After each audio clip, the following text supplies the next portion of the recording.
लाठियां बरसाई गई, आंसू गैस के गोले छोड़े गई। वहीं जेडीसी के नेता दिग्विजय सिंह चौटाला भी अब इस वक्त मोदी सरकार मुर्दाबाद, बीजेपी सरकार मुर्दाबाद, मोदी सरकार मुर्दाबाद, जो हुआ बाबा साहेब अमर रहे, बाबा साहेब अमर रहे, ताऊ देवी लाल अमर रहे, ताऊ देवी लाल अमर रहे। बीजेपी सरकार मुर्दाबाद, बीजेपी सरकार मुर्दाबाद, मोदी सरकार मुर्दाबाद, छात्र एकता जिंदाबाद, छात्र एकता जिंदाबाद। तानाशाही नहीं चलेगी, नहीं चलेगी, नहीं चलेगी। जोर जुर्म की टक्कर में संघर्ष हमारा नारा है, जोर जुर्म की टक्कर में संघर्ष हमारा नारा है। अमर रहे मोदी सरकार मुर्दाबाद, मुर्दाबाद, मुर्दाबाद। थोड़ा आवाज में जोर होना चाहिए, आसपास के लोग आपकी भावना को जाने।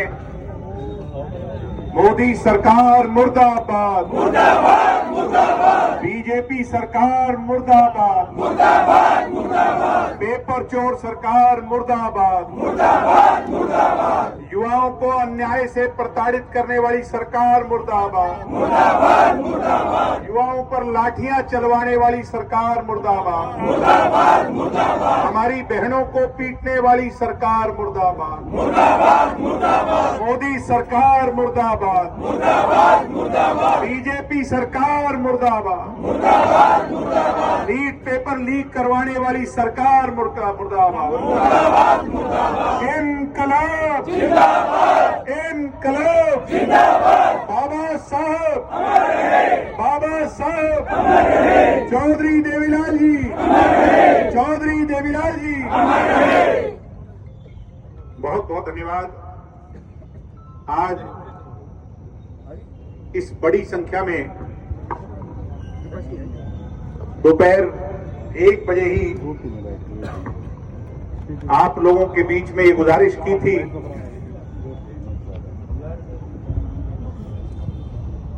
आप सब इतनी बड़ी संख्या में पधारे। मैं पहले तो आप सबका तहे दिल से धन्यवाद करता हूं, आप सबका आभार करता हूं। सम्मानित साथियों, आज मैं यहां किसी राजनीतिक हैसियत से नहीं आया हूं, किसी पार्टी से, क्योंकि हमारा सबका जुड़ाव होता है, राजनीतिक जुड़ाव होता है। राजनीति में पद भी होते हैं,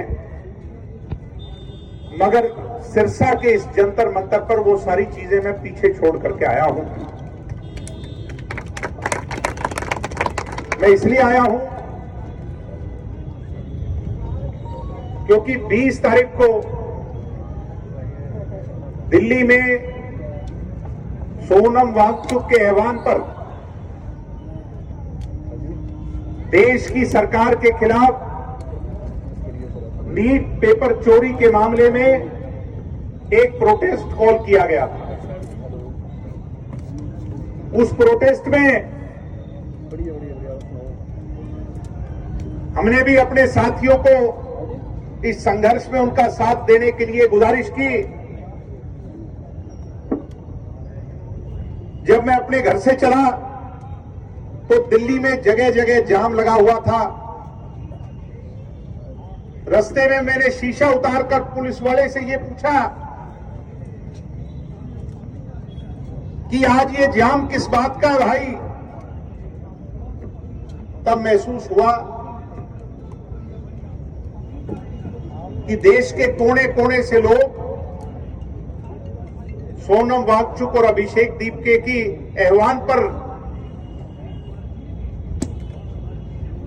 अपने आप चल करके दिल्ली कूच कर रहे थे, जंतर मंतर जा रहे थे। जो 1 घंटे का सफर था वो 3 घंटे में पूरा हुआ और 11 बजे के आसपास जब हम जंतर मंतर के इलाके में पहुंचे तो 3 किलोमीटर पहले पुलिस की बैरिकेडिंग, बड़ी बड़ी बैरिकेडिंग की हुई। ऐसे पुलिस खड़ी थी जैसे शहर में आतंकवादी घुस गए हों। पुलिस वालों ने बंदूकों को तान रखा था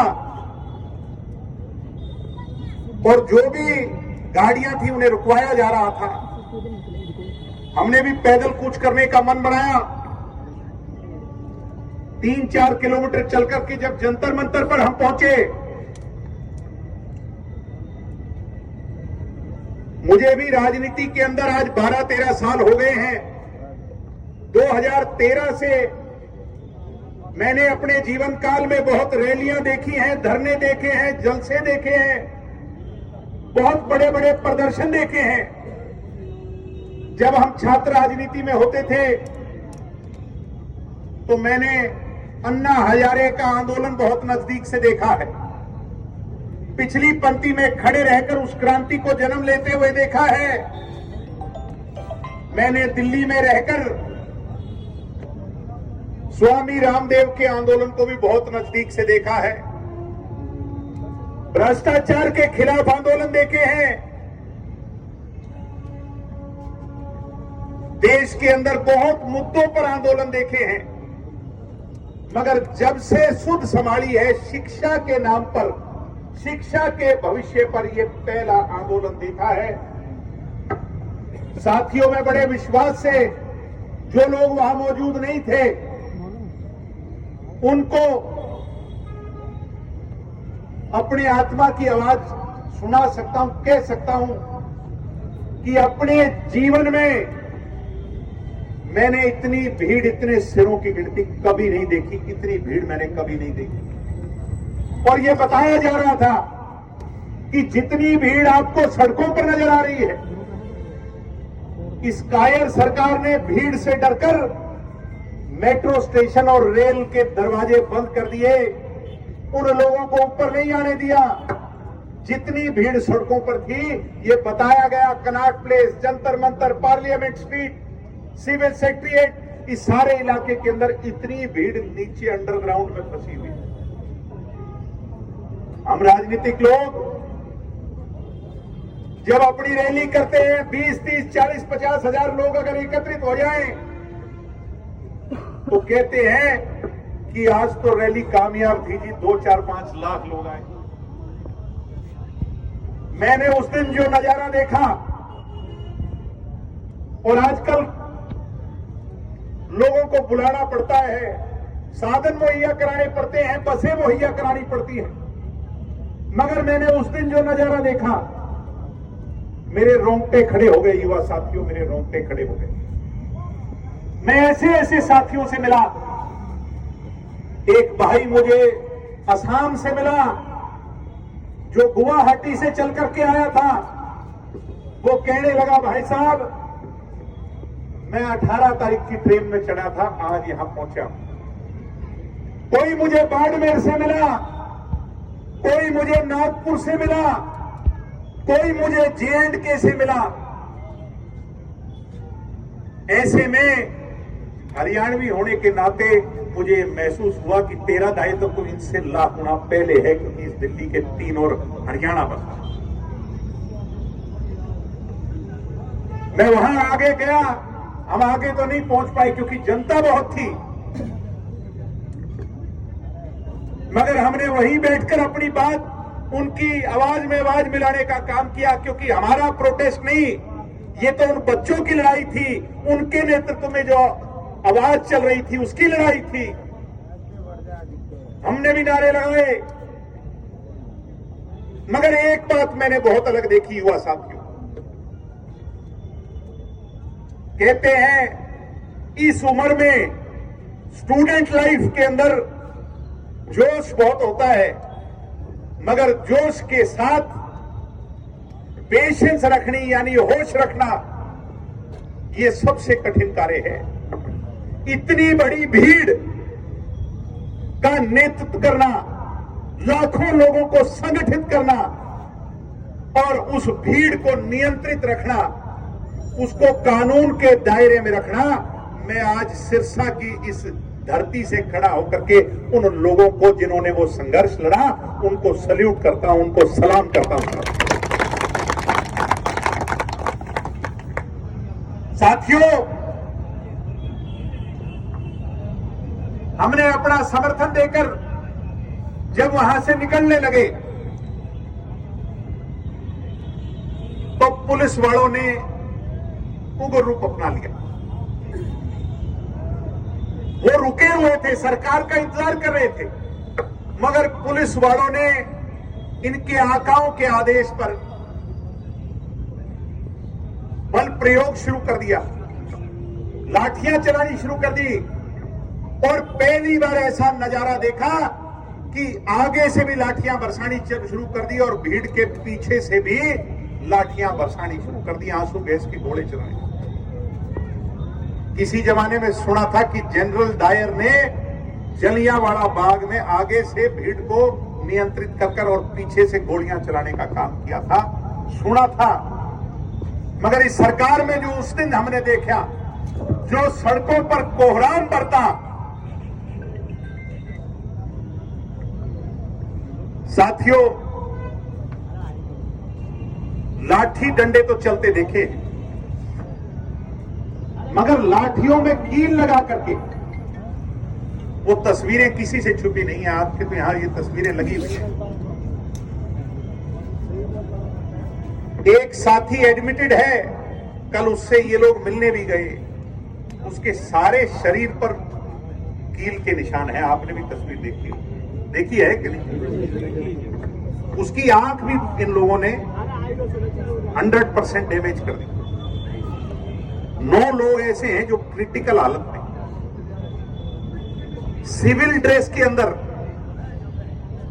पुलिस वालों ने, अब वो पुलिस वाले थे या कौन था ये तो वो जाने, मगर सिविल ड्रेस के अंदर गुंडों ने लाठियां ले लेकर, जिनके आगे कील लगाकर वो लोगों पर बरसाने का काम किया। और ये लोग यही नहीं रुके, हम सबके घर में मां बहन बेटियां हैं। इन जालिमों ने सब हदें तब पार कर दी, अति तब कर दी, जब महिला पुलिस वालियों की गैर मौजूदगी में पुरुष पुलिस वालों ने हमारी बहनों को पीटना शुरू कर दिया। कितनी ऐसी वीडियो हैं, जब इंटरनेट चालू हुआ तो वो सारी वीडियो सारी दुनिया के सामने आई है। किस प्रकार निहत्ती लड़की को पुलिस वाले थप्पड़ मार रहे हैं। क्या हमारा कानून इस बात की इजाजत देता है? किस प्रकार निहत्ती हमारी बहनों के कपड़े फाड़े जा रहे हैं, गलत तरीके से उन्हें पकड़ा जा रहा है, लाठी लेकर के उनके साथ मैन हैंडलिंग की जा रही है। अगर मैं इसे सेक्सुअल असॉल्ट कहूं तो भी यह कहना कम होगा। साथियों, मेरे भी घर में बेटी है, वो 3 साल की है। कल को जब वो बड़ी होगी, वो मुझसे सवाल पूछेगी और हक से सवाल पूछेगी कि पिताजी, जब मैं 3 साल की थी और इस देश की सरकार बहन बेटियों को लाठी डंडों से, कीलों से पीट रही थी, तब आप क्या कर रहे थे? वो बड़ी होकर मुझसे सवाल पूछेगी कि इस देश का वो युवा जिसने इस देश की तकदीर और तस्वीर को लिखना है, जब वो देश की सरकार से हिसाब मांग रहा था, तो उसके साथ ये अत्याचार किया जा रहा था, तब आप क्या कर रहे थे? क्या आप अपने घरों में आराम की नींद सो रहे थे? क्या बिस्तर पे आराम से सो पा रहे थे? क्या आपकी आत्मा शांत थी? क्या आप उस भीड़ में शामिल थे जो आज अंध भक्तों की लय में लय मिला रहे थे, या आप उस भीड़ में शामिल थे जो उसके खिलाफ बगावत और इनकलाब की आवाज बुलंद कर रहे थे? साथियों, ये फैसला हमने मैंने आज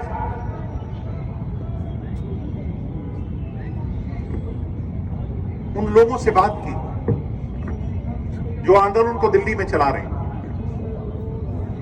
मैंने ये कहा कि अभी एक दिन बीता है और बहुत कुछ टेलीविजन चैनल पर तो कुछ नहीं दिखाया जा रहा, मगर मोबाइल फोन पर सोशल मीडिया के माध्यम से सारी चीजें प्रसारित हो रही हैं।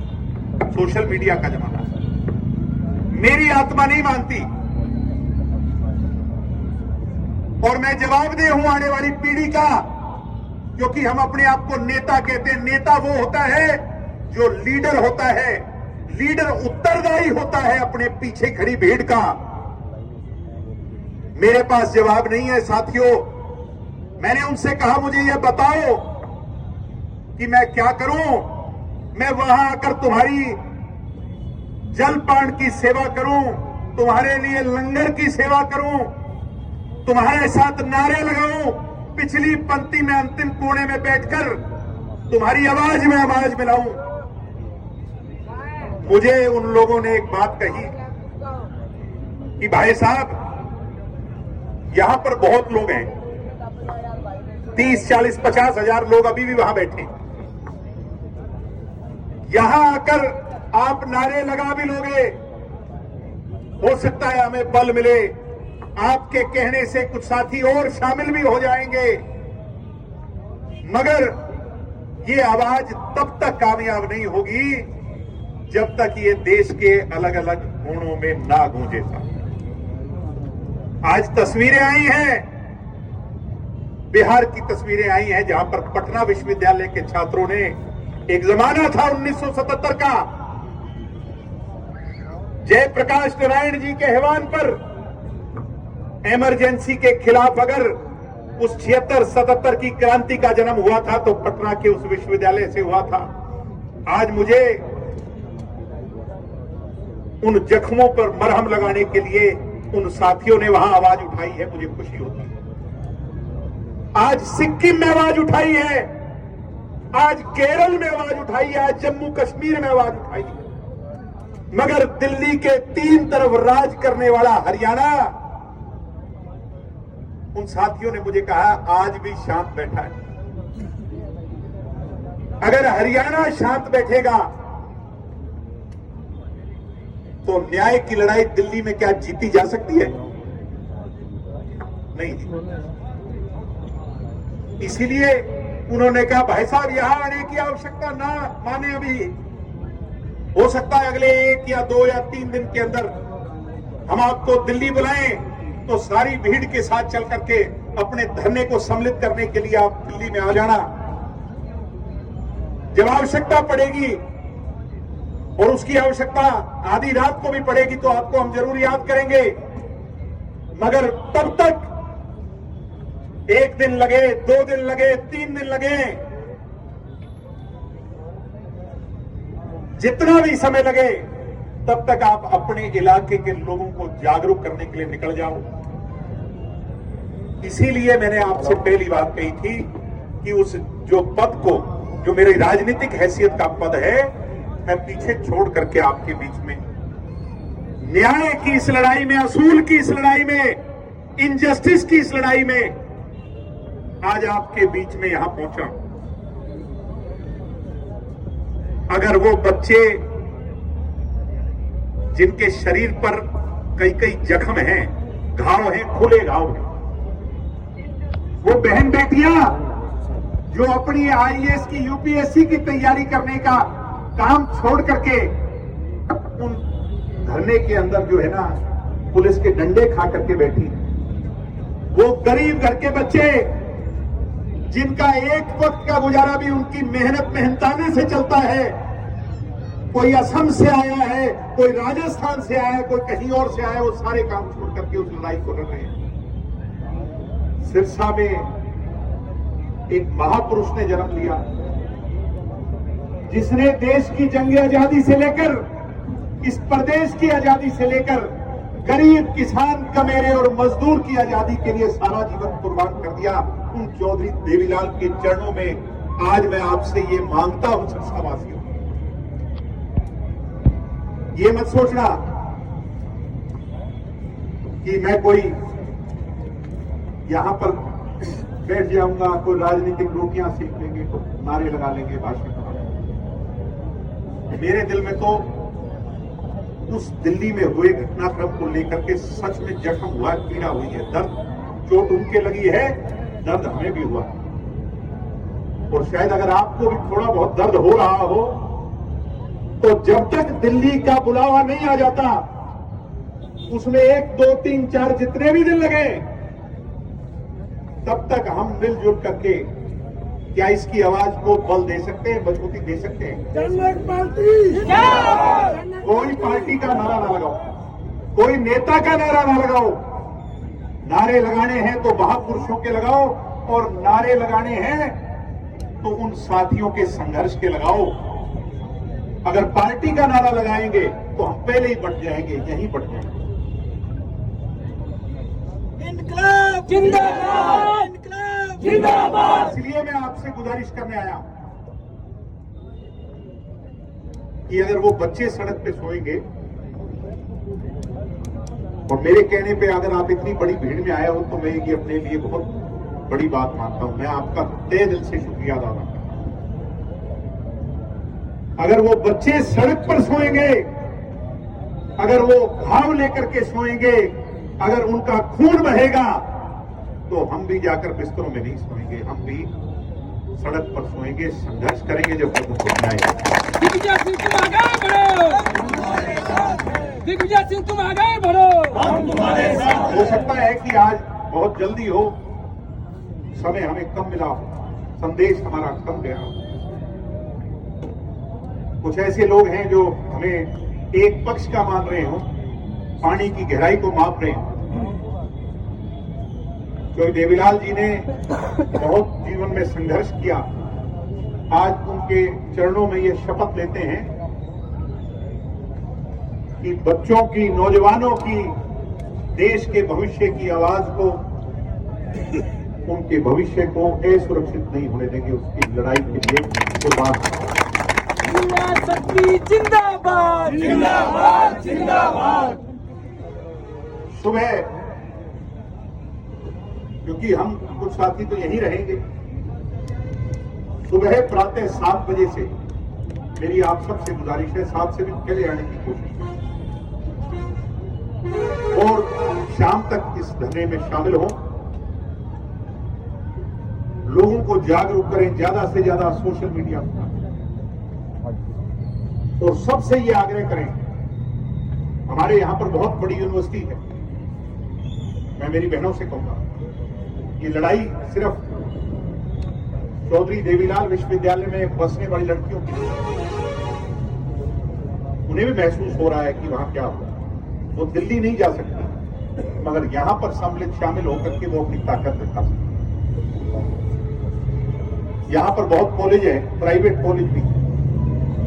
मैं सभी छात्र विद्यार्थी साथियों से कहूंगा, गुजारिश करता कि उन सबको जाकर के जागरूक करने का काम करें, कि धरने में आकर अपनी भागीदारी दिखा करके, क्योंकि प्रजातांत्रिक प्रणाली में सिरों की गिनती से ताकतें मापी जाती हैं।